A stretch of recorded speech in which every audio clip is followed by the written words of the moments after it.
Assalamualaikum warahmatullahi wabarakatuh. Selamat datang. Kali ini Kang Selamat akan membawakan kisah yang berjudul Kosan 7 Pintu.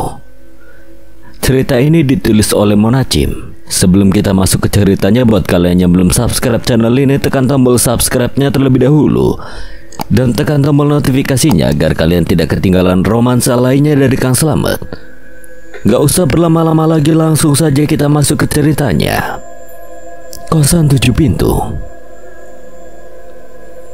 Pria berhoodie hitam itu berjalan lebih dalam memasuki pagar rumah tak terkunci. Kakinya terus berjalan menapaki halaman cukup luas itu, hingga suara seseorang dari belakang membuatnya berjengkit kaget dan menoleh. Mau cari siapa? Pria berhoodie itu pangling ketika melihat sosok wanita yang membuatnya terkejut itu. Wanita itu berambut keriting hitam tergerai, lipstik merah yang mencolok, dan wajah yang pucat. Walau begitu, pria tersebut tak mengurungkan niatnya untuk memilih kos di sana.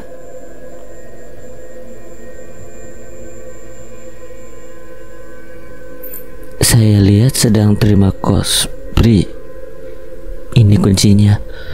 Suatu wanita itu tiba-tiba mengeluarkan kunci entah dari mana dan menyodorkannya pada pria itu. Harga sewanya per bulan 500.000 dengan fasilitas yang lengkap. Kamu ke bagian kamar paling pojok nomor 7 di bawah tangga. Jika ada yang ditanyakan, silakan bertanya pada penghuni yang ada di sana. Terima kasih telah bersedia menyewa kos milik saya. Saya Bu Sayang. Pamit undur diri. Tutur wanita yang bernama Bu Sayang itu panjang lebar tanpa ekspresi, lalu pergi meninggalkan pria itu dengan mulut sedikit terbuka. Pria itu memilih hirau oleh apa yang ia alami barusan. Langkahnya kembali bergerak mendekati kosan yang akan ia tinggali. Pria itu berdiri sejenak memperhatikan rumah besar di hadapannya. Di atasnya ada tulisan bercetak tebal, Kosan 7 Pintu. Mungkin itulah nama kosan yang akan ia tinggali.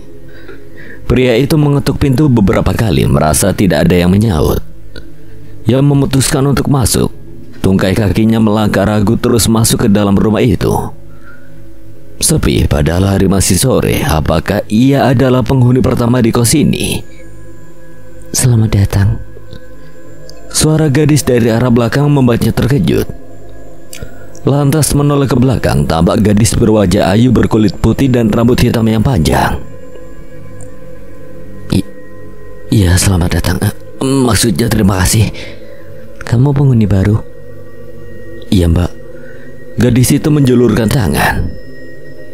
Aku Dahliana Feby. Aku salah satu penghuni kosan ini. Tayang. Panggil Taya aja. Gadis itu tersenyum lalu berjalan menjauh menuju ke arah lebih dalam rumah itu. Mungkin dapur. Pria yang bernama lengkap Tayang jam 3 itu memutuskan untuk mencari kamarnya. Langkahnya berhenti di sebuah kamar dekat tangga. Ada angka 07 di atas pintu kamar itu. Tayang memasukkan kunci lalu membuka kamar itu perlahan. Tayang melangkahkan kakinya terus masuk ke dalam kamar bernuansa coklat muda itu. Tak banyak barang yang ada, hanya ada kasur kecil, meja belajar, lemari, dan keranjang cucian. Tayang memutuskan untuk menaruh tasnya di samping tempat tidur, lalu merebahkan dirinya di kasur cukup empuk itu untuk mengusir rasa penat. Tayang merasa terusik dari tidurnya. Ada yang mengganggu telinga sebelah kirinya. Mata itu terbuka, menatap langit-langit yang berwarna putih, bukan coklat muda. Tayang baru sadar dan bangkit dari tidurnya.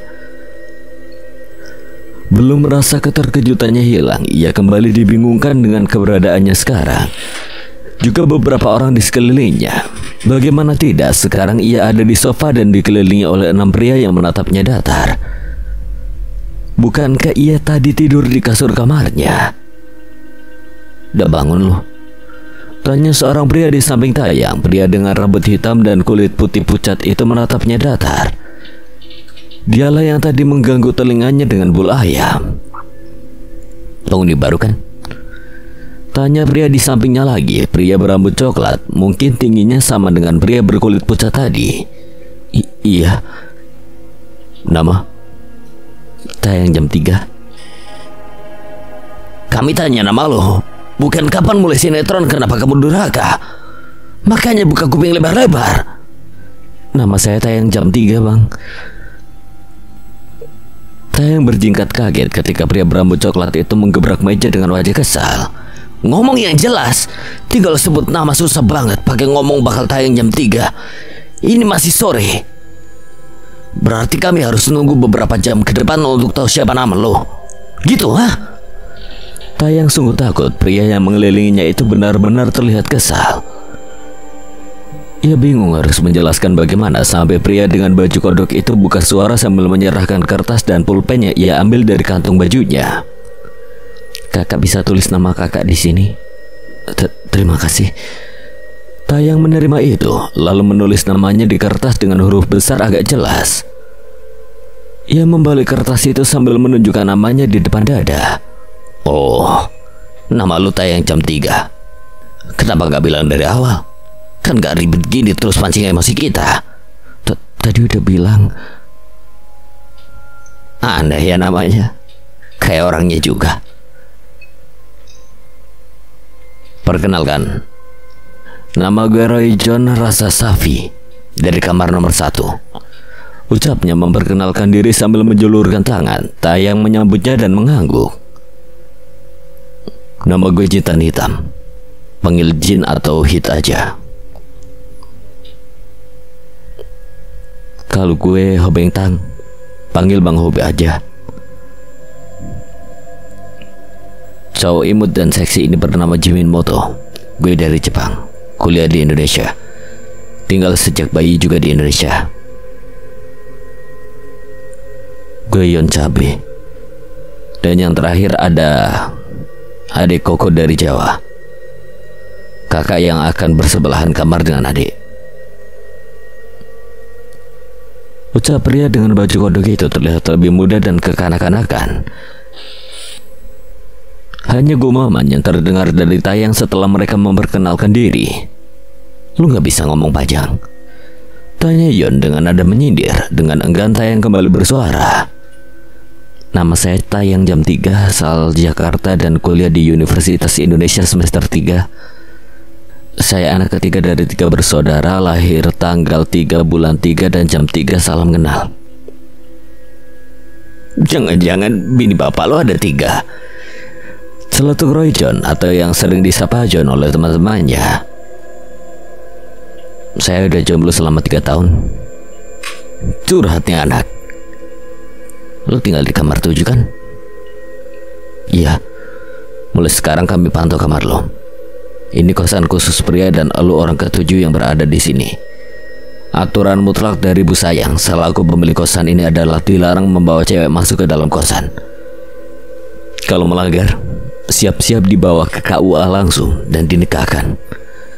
Tayang terkejut, pikirannya melayang ketika pertama kali ia memasuki kosan ini. Ada seorang gadis yang menyapanya dan mengaku penghuni kosan ini. Jadi siapa yang sudah berbohong? Tayang masuk dalam kamarnya setelah berkenalan tak terduga tadi. Pikirnya penghuni kosan ini benar-benar unik atau menjerumus ke aneh. Entahlah. Pikirannya kini telah memusat pada pertemuan pertamanya dengan seorang gadis cantik bernama Dahliana. Tapi kenapa para penghuni kos ini tidak mau mengakui keberadaan gadis itu? Mereka malah mengatakan hanya ada 7 kamar di sini. Pikiran Tayang ambiar ketika suara ketukan pintu terdengar. Ia bangkit untuk membuka pintu. Kak Taya belum makan. Yang mengetuk pintu itu ternyata Koko, atau bernama lengkap Koyoko Ningrat. Oh, belum sih. Di mana cari makan? Maksudnya ada warung makan di sekitar sini. Gak perlu cari tempat makan kak, di dapur ada makanan. Makanya adik Koko datang ke sini untuk mengajak kakak Taya bergabung dengan kami. Oh bayar ya? Gak bayar kak. Kami tiap minggu kongsi uang buat belanja bahan makanan. Tapi karena kakak baru saja bergabung, makanya makanan digratiskan dulu. Ayo kak. Iya, makasih sebelumnya. Tayang memperhatikan sekitar sambil terus berjalan menuju meja makan. Ruang tengah terlihat gelap gulita, mendadak rasa tak enak menyelinap di hati Tayang. Jangan kebanyakan celingak-celinguk lu. Tambah hantu baru tau rasa. Buset, gak kira lo. Banyak banget tuh uang gua buat bertujuh nih. Tersaji Mino menjauhkan mangkuk gua dari hadapan Roy John. Dih, pelit. Gue cuma gak suka kalau makanan itu kekeringan. Kayak hutan gundul habis dicukur orang. Duduk, kata ya. Tinggal labuhkan diri ke kursi. Makasih, Dek. Tayang terdiam sambil menatap makanan yang tersaji. Ada nasi, sup ayam, ayam goreng, dan telur mata sapi. Makan, kenapa diem? Apa cara makan orang pendiam juga diem? Enggak, Bang. Makannya kayak kalian juga kok. Kuahnya enak tuh. Gak mau. Makasih, Bang. Saya gak suka makanan berkuah. Saut Tayang dengan sopan. Lalu ia memulai acara makannya. Saat makan semua tampak hening tak seribut tadi. Tayang yang ingin mengakrabkan diri berniat untuk memulai pembicaraan. Kalau boleh tahu kenapa lampu ruang tengah dimatikan? Gak serem gitu? Hemat. Oh. Tayang hanya mengangguk. Ia sedikit bingung kenapa mereka berenam makan dengan hening seperti ini. Memang harusnya makan tanpa bicara, tapi tidak saat suasana yang mencekam bagi Tayang. Apalagi melihat ke arah ruang tengah yang gelap, pikirannya tak tenang sedari tadi. Kak Tayang ambil ayamnya lagi, tapi yang bokong aja ayamnya. Soalnya gak ada yang suka itu. Iya deh, makasih. Terdengar bunyi pintu terbuka membuat Tayang memelankan kunyahannya. Jantungnya mulai berdetak lebih cepat menatap ke arah ruang tamu yang gelap gulita. Sementara keenam penghuni kos itu hanya hening menikmati makan mereka.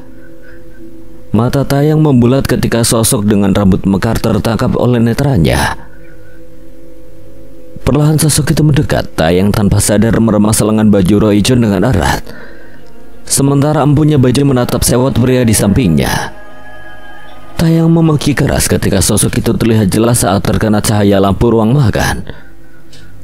Sosok wanita tua dengan wajah putih, bibir yang merah dan rambut mengembang keriting menatap tajam ke arahnya. Ia berteriak sambil menyembunyikan wajahnya di pundak Roy John. Astaga, bocah kikuk. Apaan sih lu nempel-nempel? Geli gue. Roy John kesal sesekali meneguk air untuk melancarkan tenggorokannya yang tadi tercekat karena terkejut. Hantu, Bang. Saya nggak berani hantu keriting. Kenapa dia? Ternyata itu adalah Bu Sayang yang membawa satu sisir pisang dan meletakkan di meja makan. Katanya dia lihat hantu keriting. Mana ada hantu di sini? Hei, anak baru kan? Siapa namanya? Namanya Kak Tayang, Bu Say. Oh, kalau begitu saya pergi dulu. Ingatkan apa-apa pantangan kalian di kosan ini pada dia, biar dia tidak melakukannya. Ya, Bu Say.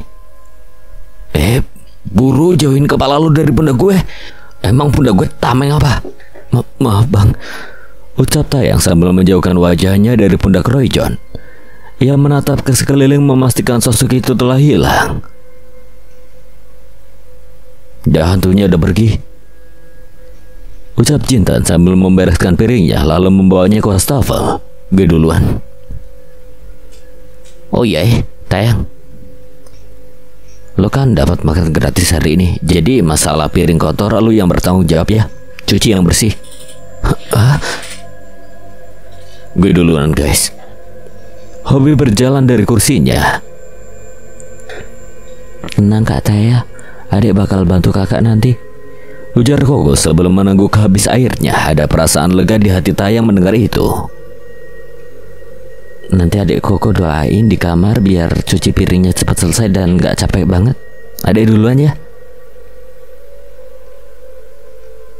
Ayo lo sendirian cuci piring. Ntar deh gue teleponan sama Mbak Kunti biar bantuin lo cuci piring setelah ini, ucap Roy John menakuti lalu terkekeh sambil meninggalkan dapur. Tayang melihat ke sekelilingnya lagi. Sungguh rumah yang tadi sore tampak biasa saja tiba-tiba sehoror ini sampai ia tak menyadari bahwa ia tak sendiri. Ada Yon Cabe yang masih menghabiskan makanannya. Gak usah takut, ada gue yang bakal bantu. Bukan bantu doakan Bang Cabe. Doa gue cuma buat orang tua dan hidup gue. Gak ada sisa buat lo. Ia berdiri dan menumpang piring-piring yang ada di meja makan. Dengan sigap Tayang mulai membereskan meja makan juga. Tayang mulai mencuci piring, sesekali menoleh ke belakang apakah Yon masih duduk menunggunya di sana atau tidak. Gue bakal masuk kalau lo udah selesai cuci piring. Makasih Bang. Saat Tayang asik mencuci piring, tiba-tiba ia melihat gadis yang menyapanya tadi sore datang untuk membuatkan teh. Dahlia menoleh pada Tayang dan tersenyum. Tayang juga menyembunyikan senyumannya walau hanya tipis.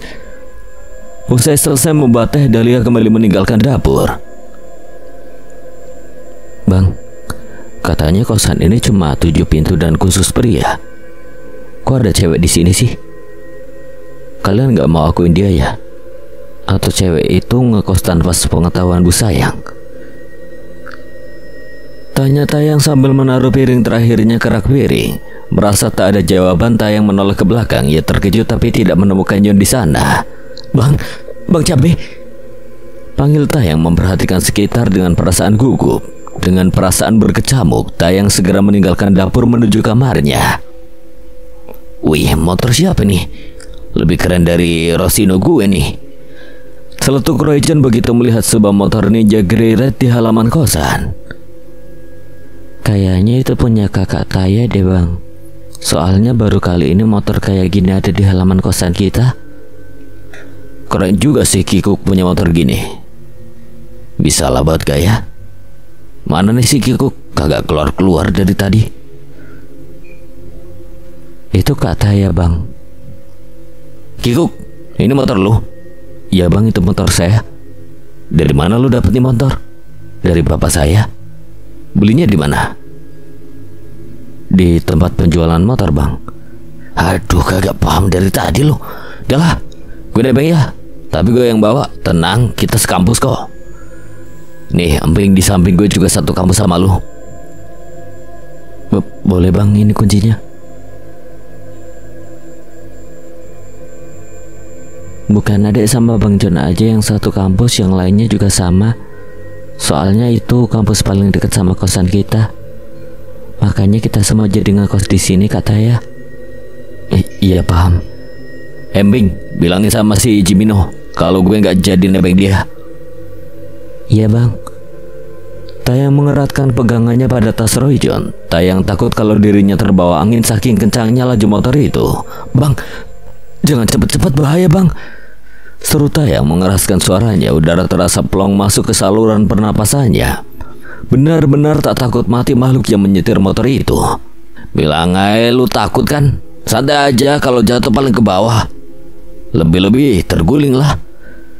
Perjalanan ke kampus yang seharusnya memakan waktu sekitar 20 menit kini terpangkas hanya 10 menit saja. Menyisakan rambut Tayang yang porak-poranda sebab Royjon memakai helmnya. Kini mereka sudah sampai di parkiran kampus. Tayang segera turun dengan badan hampir limbung tak mampu menyesuaikan keadaan. Setelah bagai melayang di atas motor, Royjon yang berbalik terkejut melihat keadaan Tayang yang merapikan rambutnya. Kenapa lu yang? Kikuk, abang bawa motor terlalu kenceng. Mana gak pakai helm lagi? Gue pakai helm kok. Saya yang gak pakai. Salah lu, kenapa gak pakai helm? Kan helm saya Bang John yang pakai. Lah gue lupa kenapa gak bilang sih dari tadi. Ya udahlah, gue duluan ya. Ada kelas pagi banget. Rusak rambutku. Saat asik membenarkan rambut, tiba-tiba ada wajah lain yang tertangkap di cermin itu. Tepatnya ada wajah Koko di belakangnya. Hah? Tayang yang kaget lantas berbalik ke belakang. Ia langsung menghela napas lega. Katanya kenapa nggak langsung masuk? Tadi benerin rambut dulu. Kok kamu cepat banget sampainya? Koko jago ngebut diajarin sama Bang John. Oh, kirain. Taya, ada jam pagi ya? Enggak kok, cuma mau berangkat pagi aja. Kalau gitu kita ke kantin biar Kak Taya bisa bayarin adek makan, ayo Kak. Ucap Koko sambil merangkul Tayang yang masih menetralkan pikirannya. Apa yang barusan ia dengar? Tayang dan Koko sudah ada di kantin. Ia dan Koko memesan masing-masing satu porsi nasi goreng dan minuman.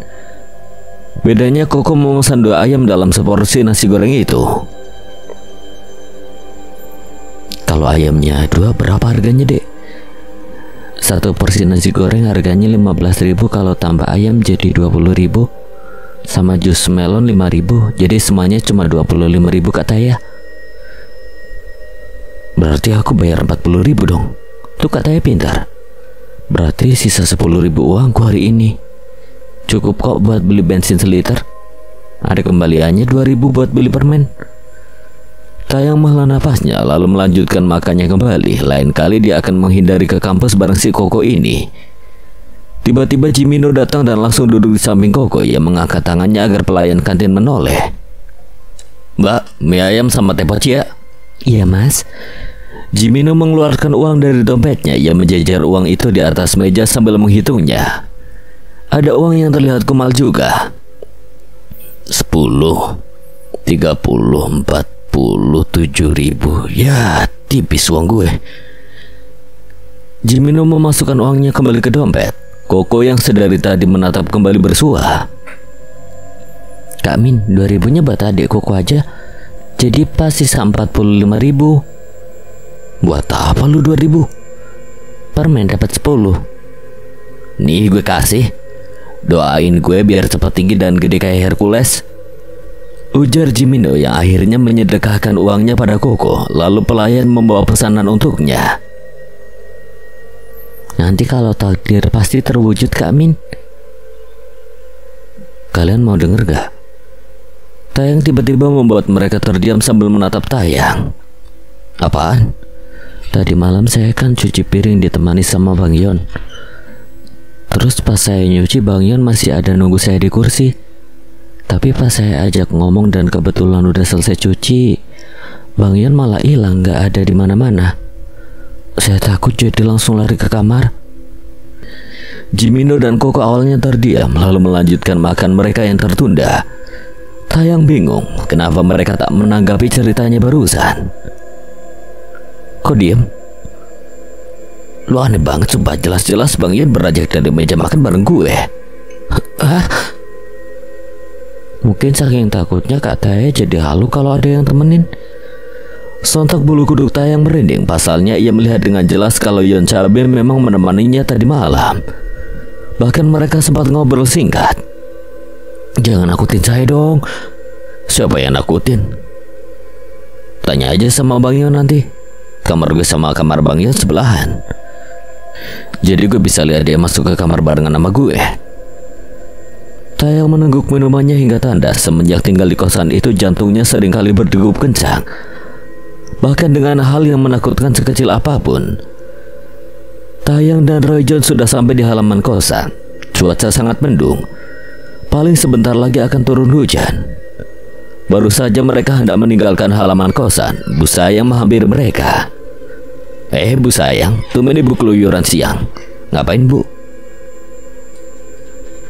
"Bayar uang kos kamu paling lambat besok siang," ucap Bu Sayang datar. Kemudian wanita dengan rambut keriting itu pergi begitu saja. Tuh Bu Say pasti lupa lagi. Padahal tanggal bayar kosan seminggu lagi buat bulan ini. Malah ditagih. Aneh ya tuh ibu. "Emang yang bulan lalu sudah bayar Bang?" "Belum sih. Ya udah masuk." Tuh hujan dan nak turun. Mereka memang aneh. Tayang menyusul untuk masuk ke dalam kosan. Ketika Tayang selesai mandi, ia segera memakai baju tidur dan bersiap untuk mengerjakan tugas kuliah.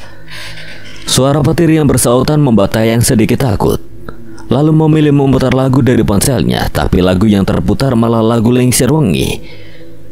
Dengan panik Tayang langsung meraih ponselnya kembali, tapi sayangnya ponsel Tayang lagi hang.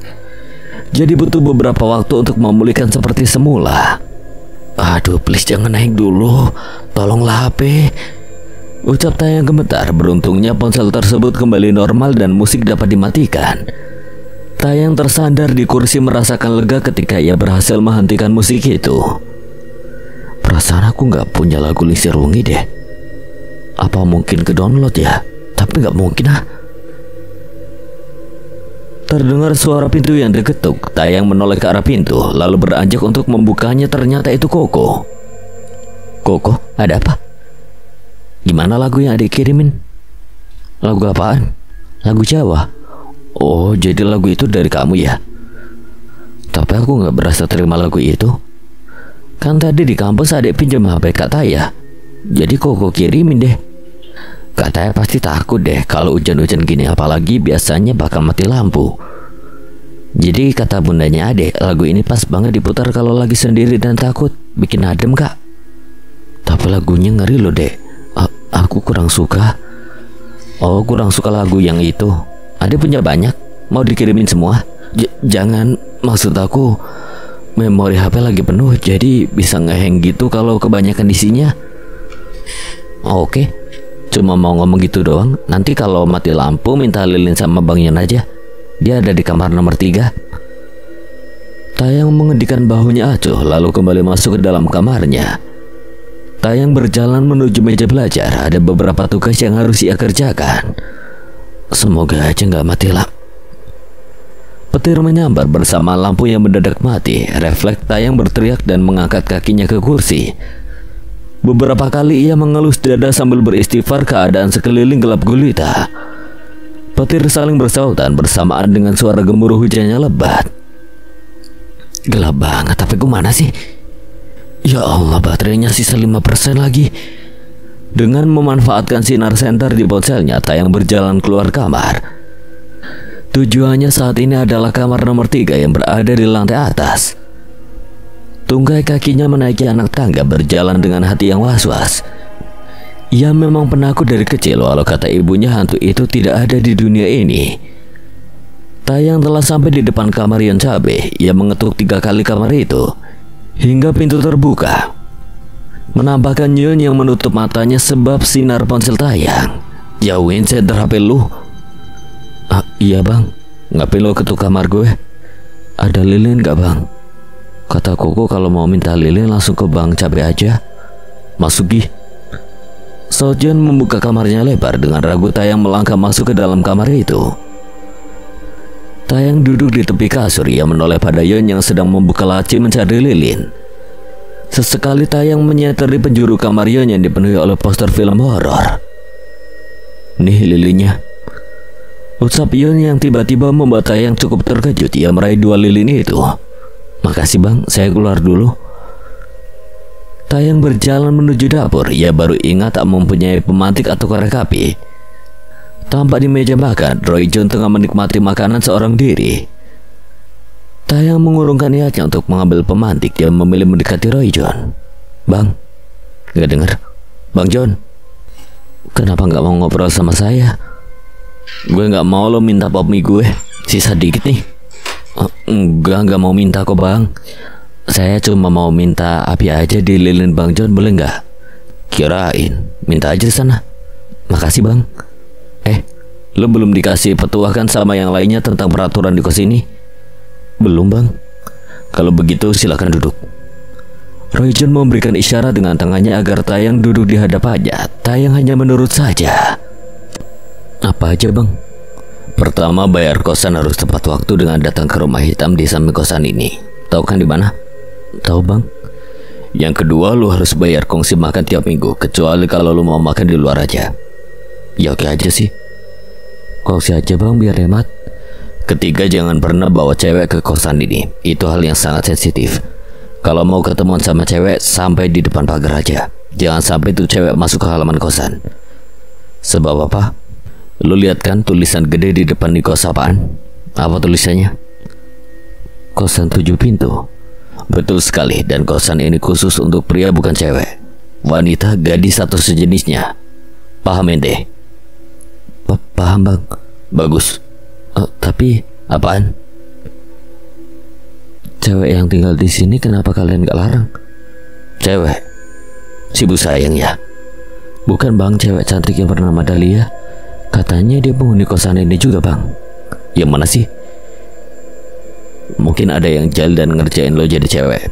Kayak nggak tahu aja penghuni di sini rada sengklek. Dah lah, ngawur lo. Kalau beneran di sini ada cewek, udah gue yang mepet duluan. Tapi saya rasa dia cewek tulen, Bang. Gak ada mirip cowok sedikit pun. Masa sih? Nanti kalau lu ketemu sama tuh cewek, kabarin langsung gue, biar tak halalin langsung. Udahlah, gue mau semedi dalam kamar dulu. Tuh pop mie masih ada kuahnya, lo habisin deh kalau minat. Celetuk Royjon tertawa setelahnya. Pria tinggi itu segera meninggalkan meja makan bersama lilinya.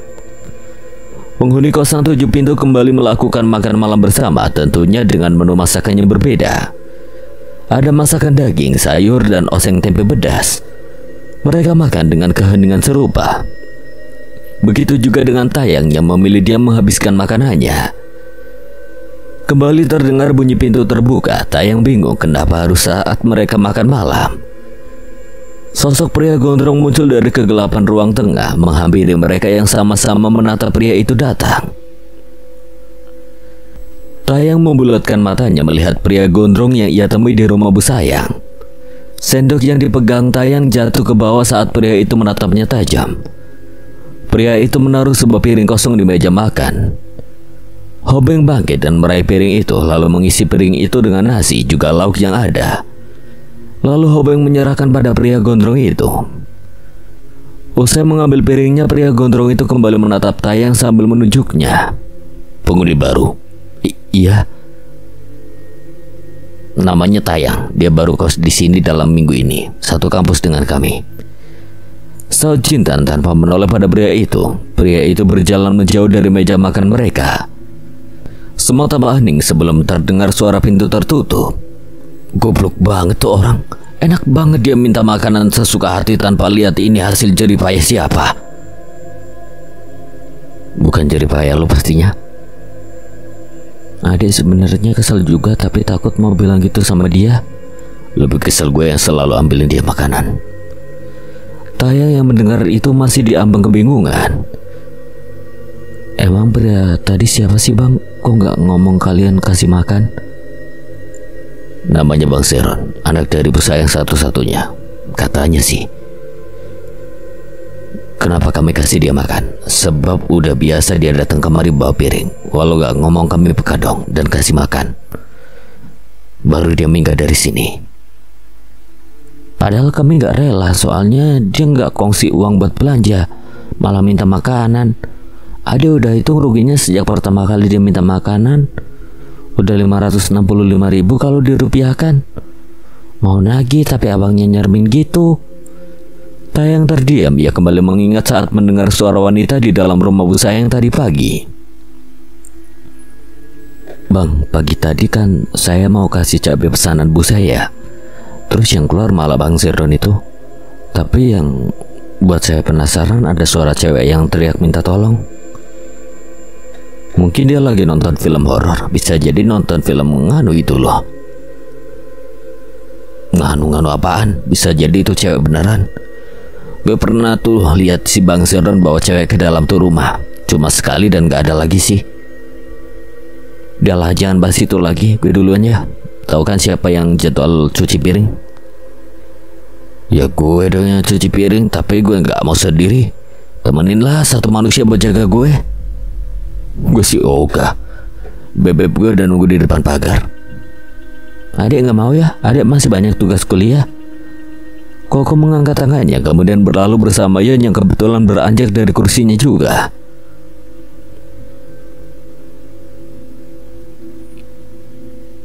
Bang, lu kan sering minta pop mie gue nih.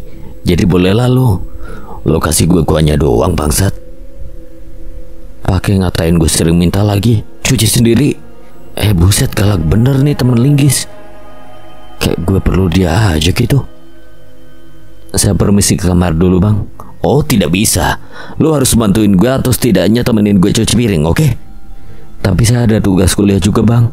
Kan bisa nanti, Bambang. Gini deh, gue bakal ceritakan misteri kosan ini kalau lu mau temenin gue cuci piring.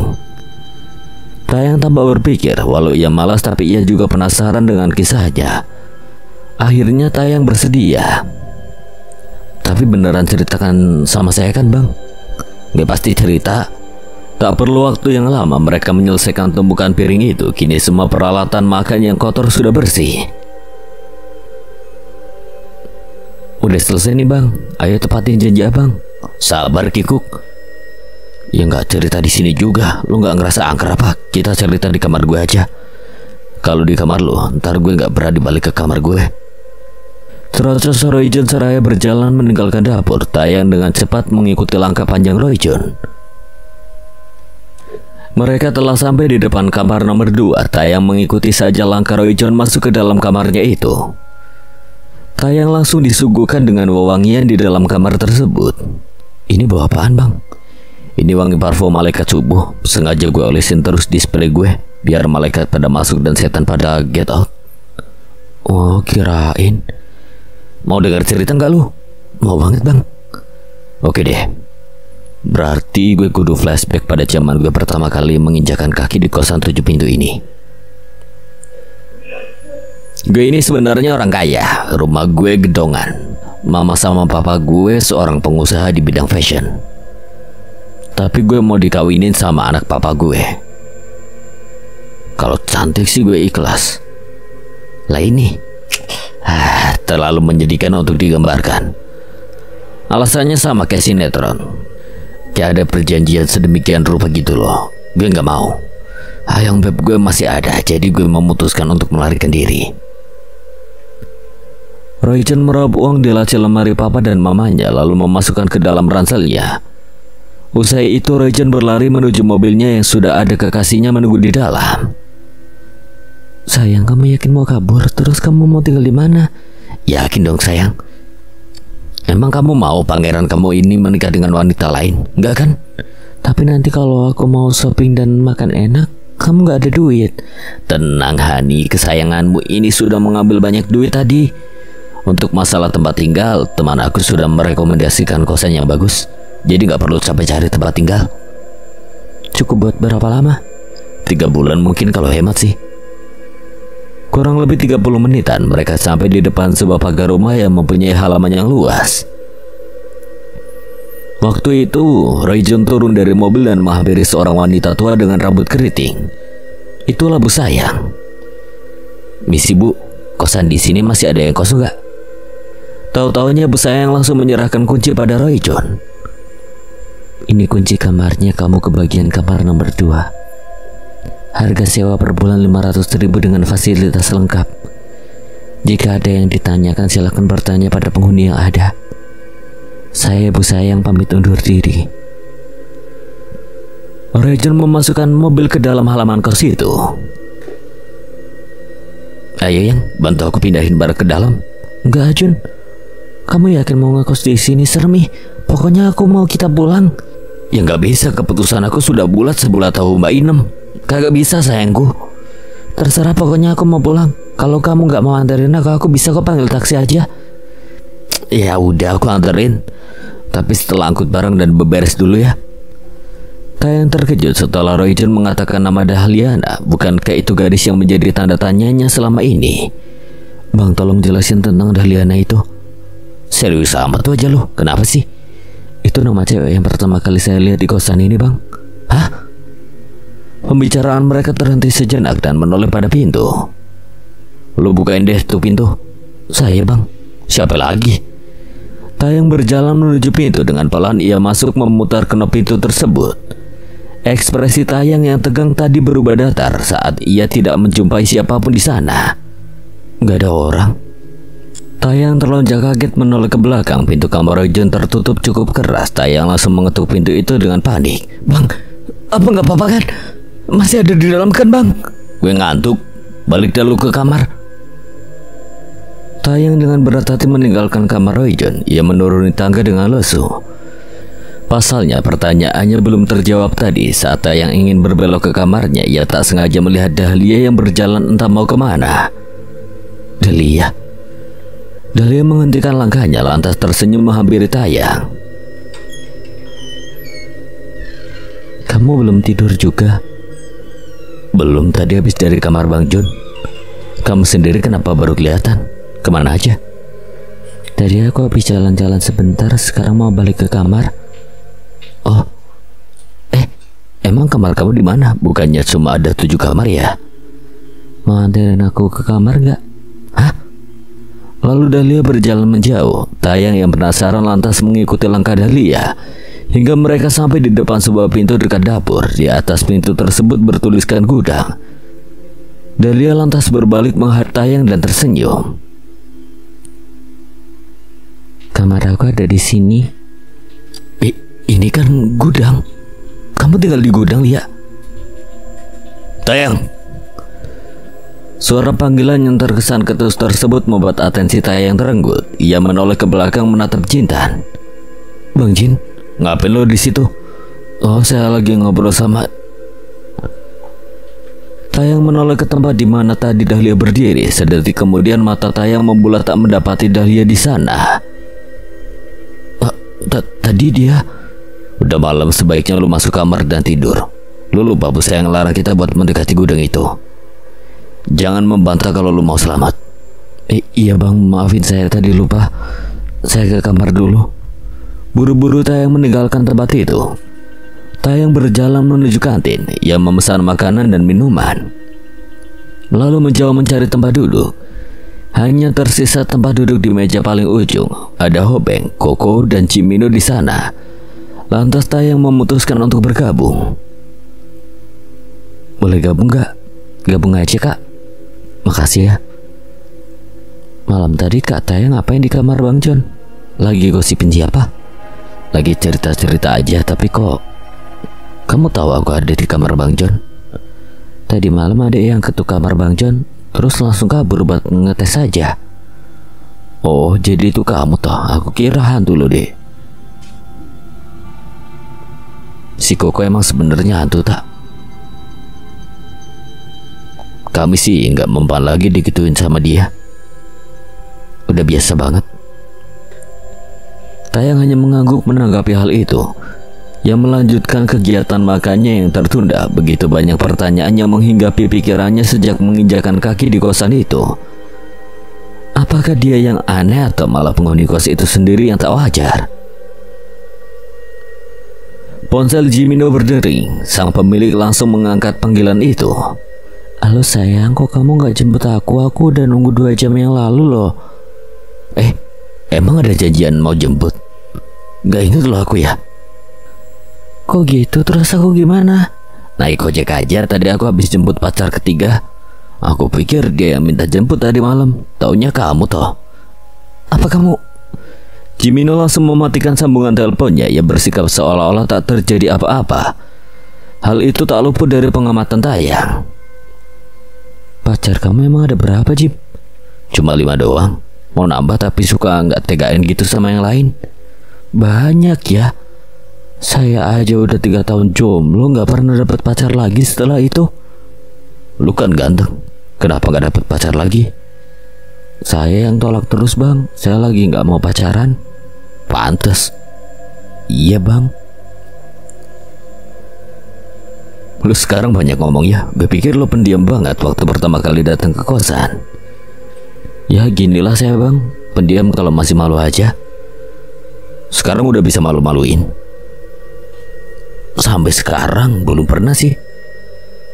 Gimana perasaan Kak Taya waktu pertama kali masuk kosan? Kali aja sama kayak apa yang adikku rasakan. Tayang berpikir sejenak, apakah ini saatnya ia mengungkapkan isi hati dengan kosan itu? Aneh banget sih waktu pertama kali. Bukan, sampai sekarang pun masih aneh. Pertama busa yang terlihat aneh dengan dandanan dan tingkah lakunya. Setelah itu maaf ya, penghuni kosan juga aneh. Yang masih membuat saya bertanya-tanya tuh soal cewek yang bernama Dahlia. Apa lu bilang? Siapa? Dahlia bang, abang kenal sama Dahlia? Bukan, itu nama mama gue yang sekarang tinggal di Depok. Udah lama gak denger nama mama, jadi kangen banget. Lagi-lagi Tayang menelan kekecewaan. Kenapa selalu saja seperti ini? Harapan palsu sering ia rasakan bahkan setelah jomblo sekalipun. Dahlia Febi? Tanya Jimino tiba-tiba membuat Hobeng, Koko, dan Tayang membulatkan matanya. Kamu kenal Jim? Please kali ini jangan PHP-in saya lagi. Jimino mengangguk mengiyakan. Gue pernah lihat nama itu tertulis di buku diary Bang Jintan. Dia malah langsung rebut tubuhku. Jadi gue gak bisa lihat apa isinya. Gak PHP kan gue? Emang Dahlia itu siapa sih? Tayang bangun kesiangan, lantas buru-buru keluar kamar hingga mencapai pintu luar. Hampir saja terpleset berkat kulit pisang yang Roy John buang sembarangan. Untung ada Koko yang menahan bobot tubuhnya. Sabar yang sabar. Kerasukan setan apa lo lari ngibrit kayak gitu? Katanya gak apa-apa. Gak apa-apa dek, makasih tadi udah dibantuin. Gue tanya tadi omong-omong. Saya kesiangan bang, makanya buru-buru mau ke kampus, takut telat ini. Ini aja udah jam 8, saya berangkat dulu bang. Tanggal merah gini lo ada kelas. Hebat banget, siapa yang ajar? Tayang lantas berbalik dengan wajah cengok. Beneran tanggal merah bang? Kagak, tanggal ungu. Ya jelas beneran merah lah. Kalau nggak percaya, no lihat di kalender kamar Bang Jintan. Soalnya cuma dia yang simpan kalender. Alhamdulillah, saya kira tadi bakal dihukum karena telat. Tahu gini nggak bakal bangun tadi. Lu kemarin main mangga kan? Mumpung hari libur, gue temenin petik mangga yuk. Beneran bang? Iya bang, saya mau banget. Keduanya lalu berjalan masuk ke dalam rumah. Tayang mengikuti langkah Jintan hingga mereka tiba di dapur. Lebih tepatnya di hadapan sebuah pintu berwarna putih. Jintan membuka pintu lalu keluar menapaki area belakang kosan. Mata Tayang berbinar melihat pohon mangga yang berbuah lebat. Wah, ini sih mangga madu bang. Ini gak apa-apa kita petik. Gak apa-apa. Bu saya juga mau perbolehkan ambil sesukanya. Lo tunggu di sini dulu ya. Gue lupa ambil pengait di dalam rumah. Langsung naik aja bang. Pohon itu gak boleh dinaiki kata Bu Sai. Kalau boleh ngapain gue susah mau ngambil galah. Tayang hanya mengangguk samar menanggapi itu. Ia memilih untuk tidak bertanya. Sebab akan percuma saja, hal aneh bukan sesuatu yang ia herankan lagi semenjak hadir di kosan ini. Tayang berjalan mendekati pohon mangga itu. Ia kagum melihat banyak mangga yang berwarna kekuning-kuningan itu. Memang sedari kecil Tayang sangat menyukai buah itu. Hingga pendengaran Tayang menajam ketika mendengar suara tangisan seseorang. Tayang mengusap tengkuknya, ia mengedarkan mata ke sekeliling. Sampai netra kembarnya menangkap seorang gadis yang duduk di sebuah kursi tua yang berada di sudut halaman belakang rumah. Itu kan Dahlia. Iya bener itu Dahlia, tapi ngapain dia menangis sendirian di situ? Akhirnya Tayang memutuskan untuk mendekat. Mungkin ini saat yang tepat untuk menanyakan soal kejelasan gadis itu.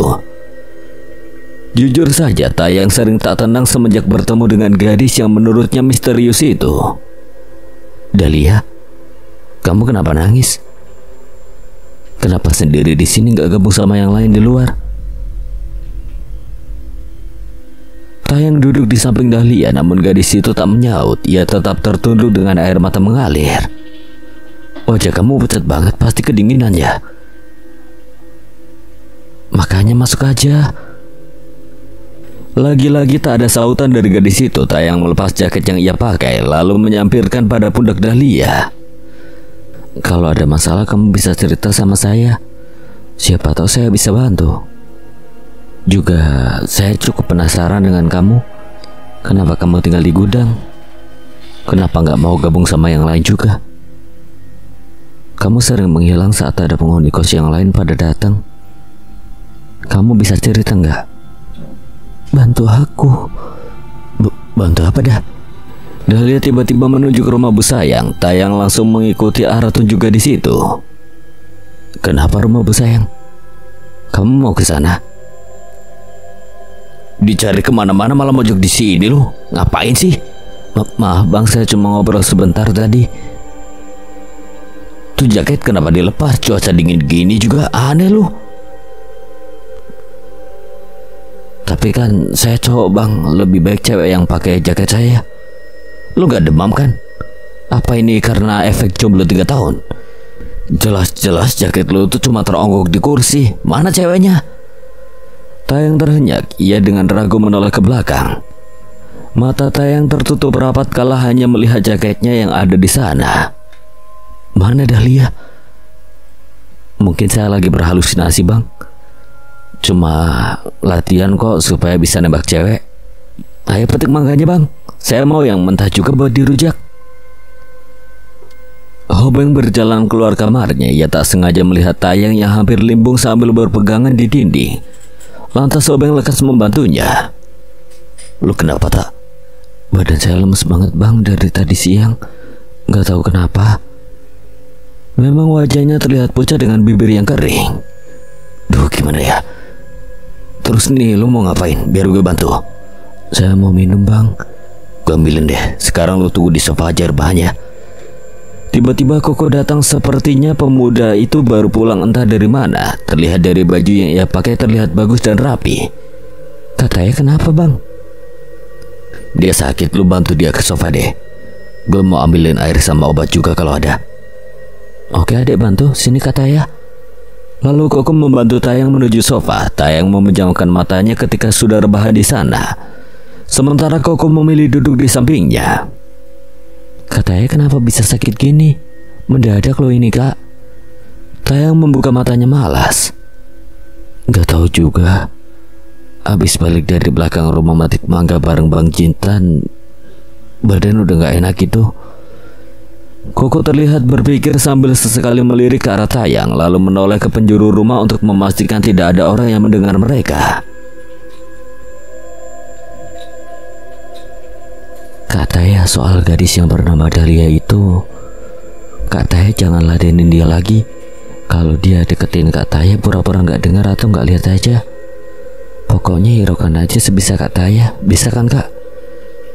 Tayang heran dengan kata-kata yang diucapkan oleh Koko. Sepertinya Koko tahu sesuatu tentang gadis yang bernama Dahlia itu. Belum sempat Tayang bertanya, Hobeng sudah datang membawa nampan berisi air putih dan obat. Tak, lu bangun deh, minum obat dulu. Ini obat penurun panas juga pereda pusing gitu. Makasih bang. Bantu itu anak orang.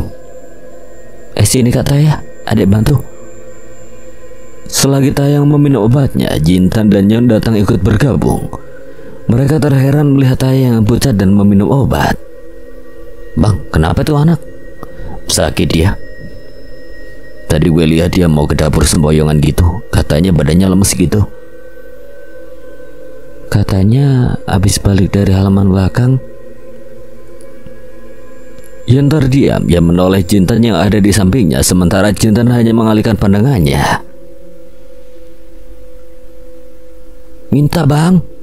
Kagak, lu udah 2 kali minta tadi. Suara gaduh itu membuat atensi mereka teralih pada Roy John yang sedang memakan pop mie dan Jimino. Mereka berdua berjalan menuju ruang tengah. Tadi baru sempat kuahnya doang, pelit lu. Kuahnya juga enak ya. Awas ya kalau gue beli lu minta. Gue punya sedus tuh di kamar, ngapain minta punya lu? Di samping perdebatan itu ada Koko yang langsung merebut pop mie di tangan Roy John. Seampunnya hanya sengok beberapa saat melihat pop mie miliknya sudah pindah tangan. Dah, emping main ambil aja. Gak dengar apa gue larang minum minta tadi.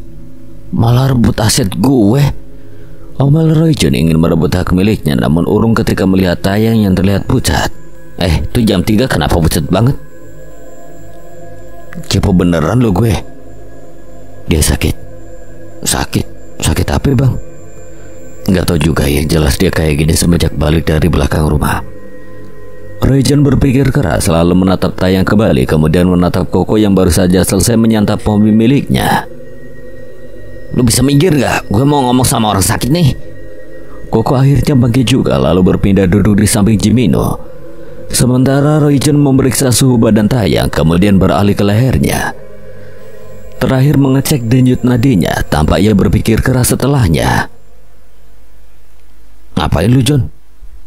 Gue lagi meriksa keadaan dia.